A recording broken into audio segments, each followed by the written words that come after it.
अस्सलामुअलैकुम, welcome to my channel. आज का जो हमारा टॉपिक है वो है ग्रेड बीएससी के लिए। क्या टॉपिक है?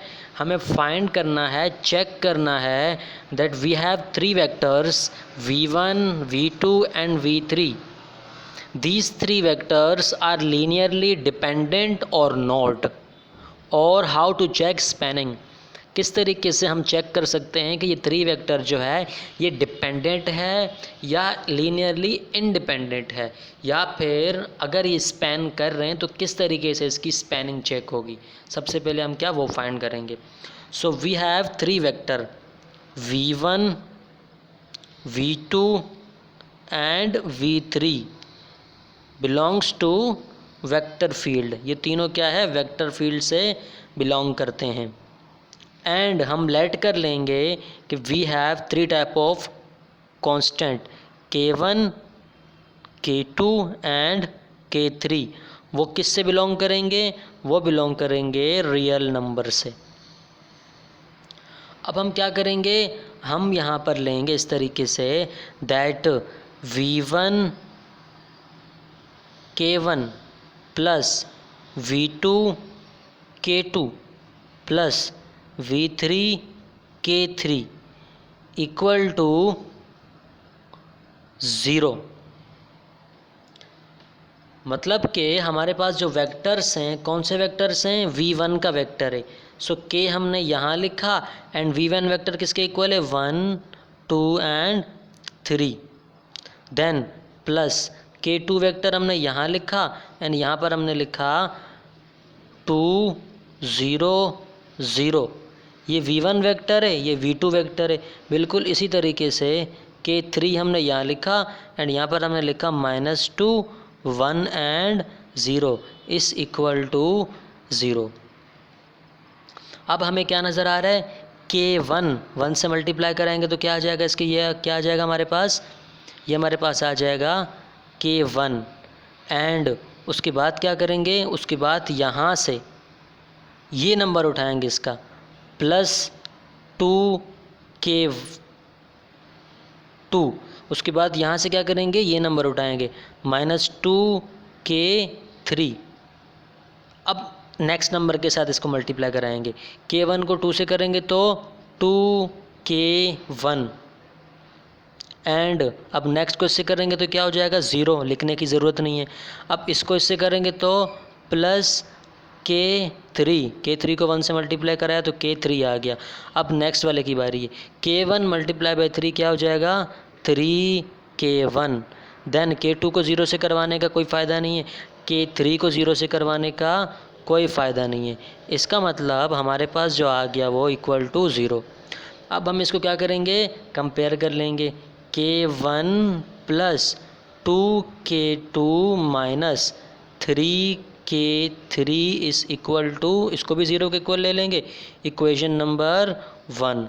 देन इसकी बारी है 2k1 प्लस k3, इसको भी 0 के इक्वल ले लेंगे, इक्वेशन नंबर 2। देन 3k1 इस ऑल्सो इक्वल टू 0, ये भी इक्वेशन नंबर 3 हो जाएगी हमारी। अब हमें क्या करना है? यहाँ से k1, k2 एंड k3 की वैल्यू फाइंड करनी है एंड जो भी k1, k2, k3 की वैल्यू आएगी यहाँ पर हमने क्या करनी है? वो पुट कर देनी है। उसके बाद इसको हम अभी से नाम दे देते हैं इक्वेशन नंबर A का। जब हम k1, k2, k3 की वैल्यू फाइंड करेंगे एंड यहाँ पुट करेंगे, अगर आंसर आ गया 0 तो it's mean it is linearly independent, कि ये किसी पे भी डिपेंड नहीं कर रहा है। ये जो v1, v2, v3 वेक्टर्स हैं ये क्या हैं? तीनों इंडिपेंडेंट है। अगर k1, k2, k3 की कोई ना कोई वैल्यूज़ आ गई और यहाँ हमने वैल्यूज़ पुट की और वो 0 के इक्वल नहीं, मींस कि 0 नहीं हुआ। 0 ना होने का मतलब ये है कि ये तीनों वेक्टर आपस में एक दूसरे में से किसी न किसी पे डिपेंड कर रहे।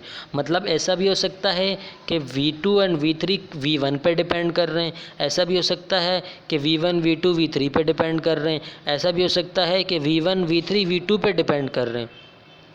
तो हमें यही चेक करना है कि ये डिपेंडेंट है या इनडिपेंडेंट है। अब हम क्या करेंगे कि हम किसी भी, अब यहाँ से हमें नज़र आ रहा है कि easily using equation number 3, equation number 3 से हमें क्या नज़र आ रहा है, 3k1 is equal to 0 and k1 is equal to 0। ये 3 जब 0 से डिवाइड होगा तो क्या हो जाएगा यहाँ पर 0, k1 का आंसर आ गया 0। अब इसको हम पुट कर देंगे इक्वेशन नंबर 2 में, put in equation number 2। Equation number 2 में जब हम पुट करेंगे, इक्वेशन नंबर 2 क्या है हमारे पास, 2k1 plus k3 is equal to 0। जब हम यहाँ पर k1 का आंसर पुट करेंगे plus k3 is equal to 0, तो ये क्या हो जाएगा, k3 इज़ इक्वल टू 0, क्योंकि ये 0 होकर ख़त्म हो जाएगा। तो k3 का आंसर भी क्या आया, 0 आया। अब पुट कर देंगे k1 और k3 का आंसर इक्वेशन नंबर 1 में। सो इक्वेशन नंबर 1 क्या है हमारे पास, k1 plus 2k2 minus 3k3 is equal to 0। तो k1 भी 0 है एंड 2k2 माइनस ये भी क्या है, 0 है। तो यहाँ पर हमारे पास क्या बच जाएगा, 2k2 is equal to 0 and final क्या हो जाएगा हमारे पास, फाइनल हो जाएगा k2 is also equal to 0। तो हमारे पास k1, k2 एंड k3 तीनों क्या हो गए, 0 हो गए। Therefore k1 is equal to k2 is equal to k3 is equal to 0। तो इसको हम क्या करेंगे, जब हम इसको पुट करेंगे इक्वेशन नंबर ए पे, तो 0 प्लस 0 प्लस 0 0 जाएगा, 0 प्लस 0 0 जाएगा, ये भी 0 जाएगा। तो फिर क्या होगा, it show that v1 v2 and v3 are linearly independent. क्या है ये, लीनियरली इंडिपेंडेंट है। अब आपने क्या करनी है, अगर इसकी स्पैनिंग चेक करनी है, क्या करनी है, स्पैनिंग चेक करनी है। स्पैनिंग चेक करनी है तो यहाँ पर जो है, यहाँ पर कोई भी आप क्या करेंगे, वेरिएबल्स ले लेंगे, ए बी सी ले ले या फिर एक्स वाई जी ले ले, कुछ भी ले लें। जब आप यहाँ पर वो ले लेंगे तो यहाँ 0 की जगह ए बी सी या एक्स वाई जी आ जाएगा। उसके बाद आपका जो आंसर आएगा वो आपका आंसर जो आएगा वो ए बी सी या एक्स वाई जी की टर्म में आएगा। और वो जो भी आंसर के का आएगा देन आप यहाँ पर दोबारा पुट करेंगे तो आपके पास क्या आएगा, वो भी ए बी सी ही आएगा या फिर एक्स वाई जी, जो आपने सपोज किया होगा। दोनों तरफ आंसर जो होगा वो क्या आ रहा होगा, सेम आ रहा होगा। जब दोनों तरफ आपका आंसर सेम आ रहा होगा, which show that it has spanning. और अगर किसी